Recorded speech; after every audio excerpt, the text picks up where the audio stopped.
Looking for a new way to 3D model? Let me show you how I made this awesome vase using virtual reality sculpting.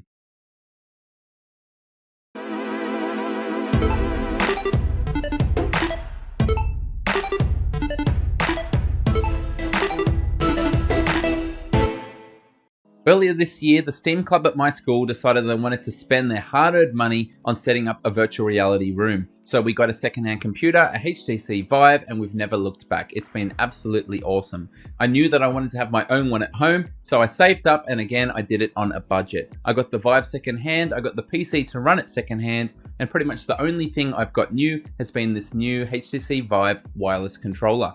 Now, I must confess that my inspiration for this video is the YouTube channel Make Anything. Devin has a series of videos where he does sculpting with VR, and he's quite skilled at it. Me, on the other hand, I'm just a beginner. This is my first time using the program Gravity Sketch. It's got a really interesting control scheme, so let me start by giving you a quick tour of how the various features work. So you can see my two hand controllers here, and if I hold them up, I can access the menu. So I'm going to come to New Sketch. And then the interface is going to load. I'm in the room. There's nothing here yet, so let's draw something. Now the controls are pretty intuitive. If I click on the left thumb wheel, I've got all my different brushes. So I'll do a demo of each of those quickly, and then we'll design some things. So we're going to start with ink. Got all these parameters here. I'm going to left click, and now I'm going to hold down the right thumb wheel, and I'm going to paint with red, and I'm going to do it reflective. All right, now I can paint. And you might be thinking, oh, what's the big deal about that? Well, how about I walk around to the other side, and now you can see that it is in fact in 3D. And that's the cool thing about sketching in VR. Everything you do is in 3 dimensions, and you can walk around it and interact with it in that manner. Now my right top button is gonna undo. So let me switch to another type of brush. Let's go for a stroke this time. Once again, we have all these parameters if you want to do with them. I'm going to go for a square brush. I'm going to hide that. I'm going to make it bigger by sliding my thumb to the right. And now I can paint with square brushes. And once again, that looks really cool. And using this method, you can build up 3-dimensional items.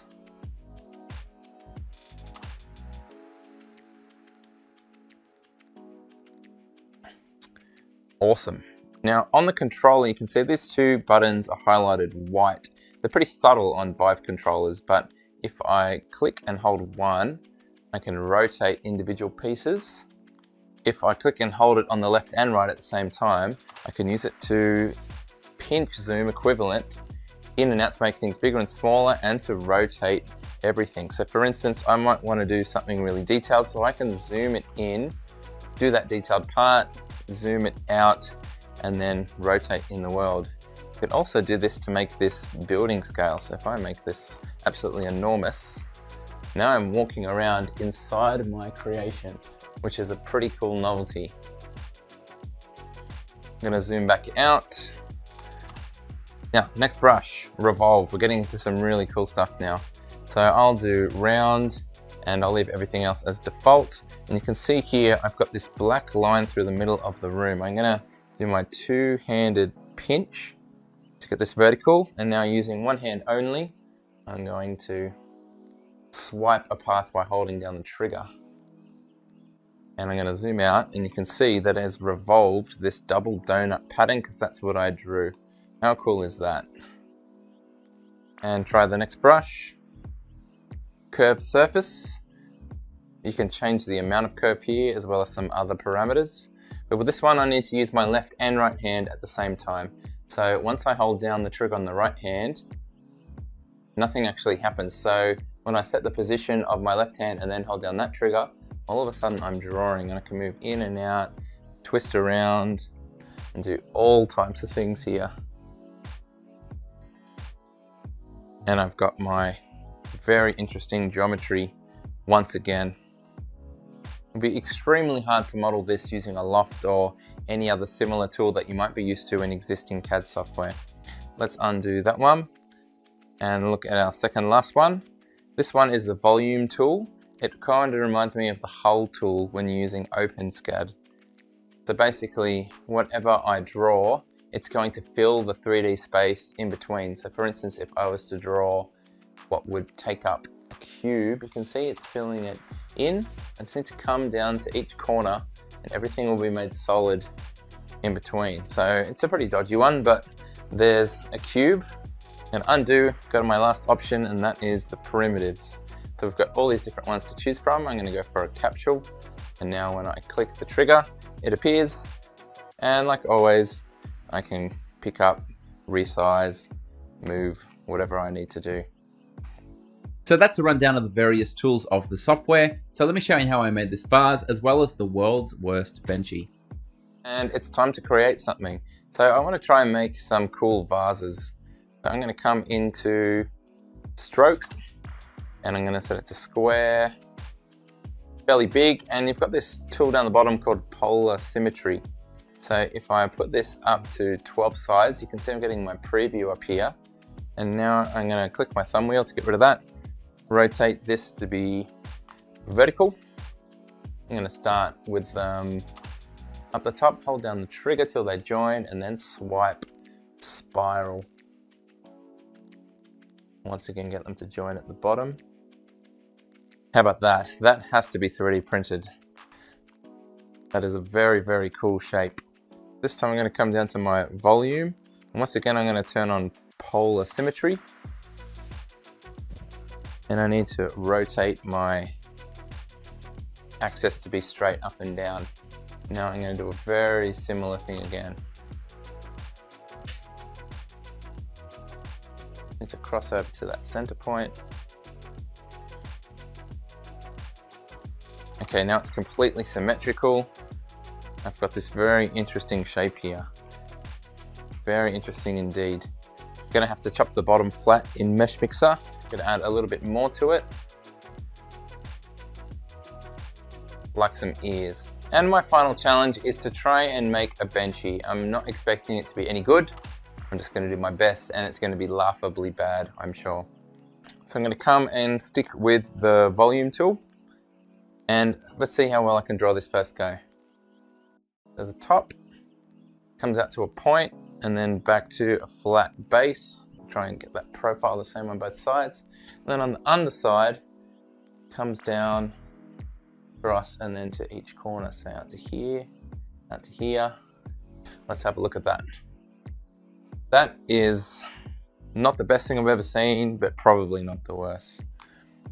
Okay, let's come and put in some posts for the cabin.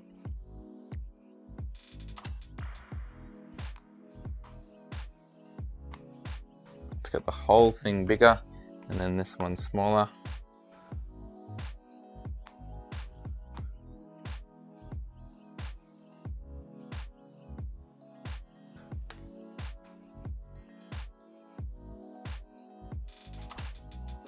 That'll do.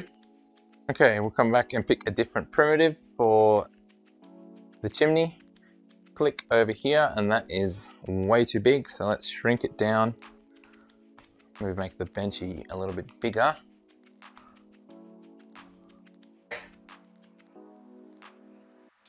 Take our chimney and whack it on top of here. I think that's going to do. I'm only going to embarrass myself more from this point onwards.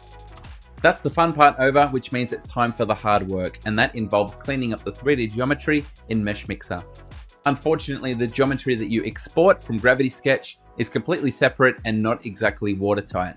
When you open it up in Meshmixer, you'll find there's heaps and heaps of errors. For some objects, I was able to simply go to make solid to fix everything. For other ones, I needed to close cracks, separate, join objects, and then make them solid to complete.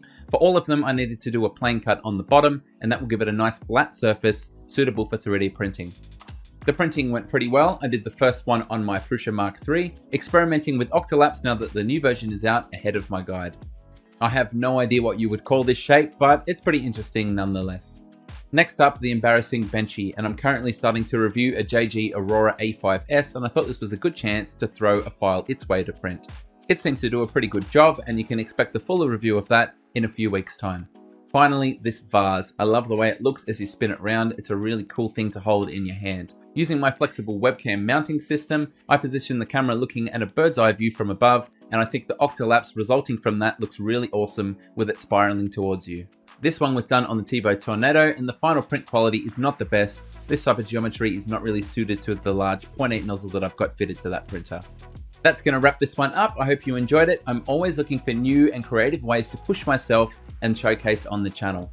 Have you had a go at proper VR before? If you have, please share in the comments. I'd love to hear about your experiences because personally, I think it's amazing. I'm definitely still a novice. It's going to take quite a bit of time before I can hone my skills and get anywhere near as good as Devin, but hopefully you enjoyed the show nonetheless. Thank you so much for watching, and until next time, happy VR sculpting and 3D printing. G'day, it's Michael again. If you like the video, then please click like. If you want to see more content like this in future, click subscribe and make sure you click on the bell to receive every notification. If you really want to support the channel and see exclusive content, become a patron. Visit my Patreon page. See you next time.